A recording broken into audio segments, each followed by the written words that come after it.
অনেক সুন্দরী আপু আছে গাঁজাখোর ছেলের সাথে রিলেশন করে। ভাই আসলে টাকার কাছে হেরে যায়, ওইটা নারীর ভালোবাসা। পুরুষের ভালোবাসা কখনো টাকার কাছে হারে না। পুরুষের ভালোবাসা মন থেকে আসে, নারীর ভালোবাসা সবসময় টাকার কাছে হেরে যায়। যার টাকা আছে তার কাছে স্মার্টনেসও আছে, মানে সবকিছু আছে। যার টাকা নাই তার কিছুই নাই। এখন আমার কাছে যদি পয়সা না থাকে, টাকা না থাকে, তাহলে আমি যদি স্মার্ট হইয়া আমি যদি বঙ্গি ধরে বাপ নিয়ে ঘুরি, তাহলে আমার দিকে কেউ তাকাবে না। এখন আমার যদি চেহারা ভালো না হয় বা চেহারা খারাপ হয় বা অন্য কিছু হয়, আমার যদি টাকা থাকে, আমি যদি একটা ভালো একটা গাড়ি সুটকুট পরে আমি আইসা নামে যাই, যে কোনো তরুণী আমার দেখা ক্রাশ খেয়ে যাবো। তাহলে বিষয়টা এটা তো টাকার উপরে সবকিছু ডিপেন্ড করতেছে। যার টাকা আছে তার সবকিছুই আছে, তার ভালোবাসাও আছে, তার প্রেমিকাও আছে, তার দামও আছে। যার টাকা নাই তার কিছুই নাই। ফ্যামিলির জন্য টাকার কোনো ইয়াতে আছে, মানে টাকার সমস্যার জন্য আর কি ভালো কোনো বাসিটি দেয় বা ভালো কোনো ইয়াতে লেখাপড়া করতে পারে না ওরা। তাহলে মেয়েরা যদি টাকা পছন্দ না করে, তাহলে ওরা ওই যুবকদেরকে পছন্দ করুক, ভালো কোনো ছেলেকে বিয়ে করুক, ভালো কোনো ছেলেকে বিয়ে করে ওর জীবনটা ওর নিজের মতো করে সাজায় নেই। এগুলি তো পারবো না ভাইয়া। যার টাকা দেখবো বয়সটা তার কাছে কোনো ম্যাটার করবো না। যে মেয়ে টাকা খুঁজে ওই মেয়ের কাছে কখনো বয়স ম্যাটার করে না। আমার রুচি যে বেশে, এখন প্রিন্স মামুনে যেমন লাইলাকে বিয়ে করছি, এখন আমার সামনে আইসা যদি বলে, আমার সামনে যদি আসা বলে যে লাইলার মতো একটা মহিলা যদি আসা বলে যে আমার এত কিছু আছে, আমার 2টা ফ্ল্যাট আছে, আমার 4টা গাড়ি আছে, তোমাকে 2টা ফ্ল্যাট 4টা গাড়ি আমি লিখে দিব, আমার বিয়ে করো, আমি তো ভাই কখনো বিয়ে করবো না। কারণ আমার রুচি তো এত পরিমাণে দুর্ভিক্ষ হয় নাই যে আমি টাকার জন্য গাড়ির জন্য আমি লাইলার মতো একটা নারীকে আমি বিয়ে করতে যাবো, বুঝলেন না? এটা হচ্ছে কথা। আমি তো আমার বিষয়টা বললাম যে আমার টাকা পয়সা বাড়ি গাড়ি লাগবে না, আমার স্মার্টনেস বা ভালো মনের একজন মানুষ লাগবে, আমার মতো লাগবে। এখন টাকা পয়সা আছে আমার সাথে মিলবে না, আমি তো ওটা অ্যাকসেপ্ট করবো না কখনোই। 80% ছেলেদেরই কিন্তু টাকা থাকে না। অনেক সুন্দরী আপু আছে গাঁজাখোর ছেলের সাথে রিলেশন করে। তাহলে 80% ছেলে যদি টাকা না থাকে, তাহলে দেশটা কার টাকা দিয়ে চলতেছে?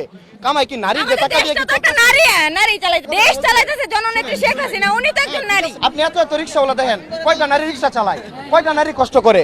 নারী পুরুষ সমান অধিকার। আপনি এটা তুমি জানো না? আপনি অধিকারে যাচ্ছেন কেন? সবাই তো সমানই। প্রসঙ্গ হচ্ছে টাকার বিষয়, আপনি অধিকারে কেন যাচ্ছেন? আপনি অধিকারে কেন যাচ্ছেন? আপনারা মেয়েরা টাকা দেখলে বলে যান এটা আপনি টাকার বিষয় না। এরি সবাই এক সমান না, সবাই একরকম না। আপনি কেন অন্যদিকে যাচ্ছেন? সবাই একরকম কখনোই না, না না, সবাই একরকম জি না। না, ওইটা আপনার ভুল সবাই ধারণা, একরকম না। ওইটা আপনার ভুল ধারণা। হয়তো বা এখন আমি তো বললামই। আমি শুনেন ভাই, আমি বলি এই যে এখানে অনেক ক্যামেরা আছে, অনেক লোকজন আছে, অনেক মানুষ আছে, হয়তো বা ক্যামেরার সামনে আমি বলতে পারবো না আমি টাকার জন্য যে এটা করতে পারবো না বা এটা করতে পারবো না, কিন্তু ঠিকই নারীরা কিন্তু মুখে বলবে আরেকটা, মনে রাখবে আরেকটা। এটা হচ্ছে নারী, বুঝছেন কি বলছি? এটাই সব। প্রথমে এসে বইমেলায় প্রথমে মনে করেছিলাম আমি তো এত কিছু জানি না, আমি মনে করেছিলাম যে বাবা আর মেয়ে হয়তো বা বই লিখেছে, তাই আমি দেখে এটা আবেগে আপ্লুত হয়ে গেছে। সব তো মানায় না আমাদের সাথে, আমাদের যে ইয়াং জেনারেশন, এগুলি দেখে ওনাদের কাছ থেকে দেখে আমরা কি শিখবো? আমরা তো কখনোই ভালো কিছু শিখতে পারবো না, বুঝলেন না? আমাদের ভালো কিছু শিক্ষা দিতে হলে, ভালো কিছু শেখানোর জন্য হলে ভালো একটা জিনিস তৈরি করতে হবে, ভালো একটা জিনিস পাবলিকে ছাড়তে হবে, যাতে আমরা দেখে ভালো কিছু শিখতে পারি বা ভালো কিছু বুঝতে পারি। কিন্তু আসলে এগুলি কি বলবো, আমাদের দেশটা আসলে এমন একটা সিচুয়েশন যাচ্ছে বা এমন একটা পরিস্থিতি চলে যাচ্ছে যে আমরা এখন কি দেখবো, যে একজন শিক্ষক হিসাবে আমাদের যা শিক্ষা দেওয়া দরকার বা আমরা যা শিক্ষা নেওয়া দরকার তা তো আমরা শিক্ষা নিতে পারছি না বা শিক্ষা পাচ্ছি না। হ্যাঁ, আবেগ আপ্লুত মানে আমি প্রথমে এসে বইমেলায় প্রথমে মনে করেছিলাম আমি তো এত কিছু জানি না, আমি মনে করেছিলাম যে বাবা আর মেয়ে হয়তো বা বই লিখেছে, কিন্তু আসলে দেখি এটা ভালোবাসার কাহিনী। তাই আমি দেখে এটা আবেগে আপ্লুত হয়ে গেছি। এত সুন্দর একটা ভালোবাসার কাহিনী, সবাইকে মানে ইয়া করে ডেডিকেট করে এত সুন্দর একটা কাহিনী ওনারা লিখেছে, এত ভালোবাসার এত সুন্দর একটা ইয়া আর কি বিষয়টা তুলে ধরেছে। আমার বিষয়টা অনেক ভালো লাগছে দেখে আর কি, তাই বললাম।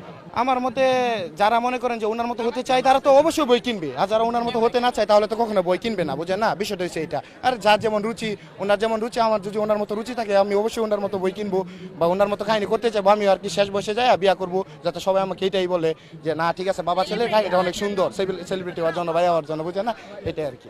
কারণ অনেকেই বলে মেয়েরা নাকি টাকার পাগল, এই জন্য বুড়া নানাকে বিয়ে করে, কিন্তু আমরা তো সবাই তো এরকম না।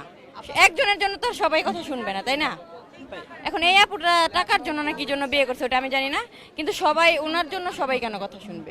সব মেয়েরা একরকম হয়। এখনের মেয়েরা তো ভালোবাসে হয়তো চেহারা দেখে, নয়তো স্মার্টনেস দেখে, যে কোনো কিছু দেখে। উনি কি দেখে বিয়ে করছে? অবশ্যই টাকা দেখে, টাকার জন্যই করছে। কারণ ওই লোকটার স্মার্টনেসও নাই, চেহারাও এত সুন্দর না। আমার মনে হইতাছে টাকার জন্যই হইছে, আর কিছু না। কিভাবে লেখক? আমি আমার রিলেশন আছে, আমি প্রেম করি। এখন আমার রিলেশনের কথা যদি আমি বই প্রকাশ করি, তাহলে তো আমিও পারবো, সবাই পারবে। হ্যাঁ, আমার টাকা আছে, আমি যা ইচ্ছা করবো।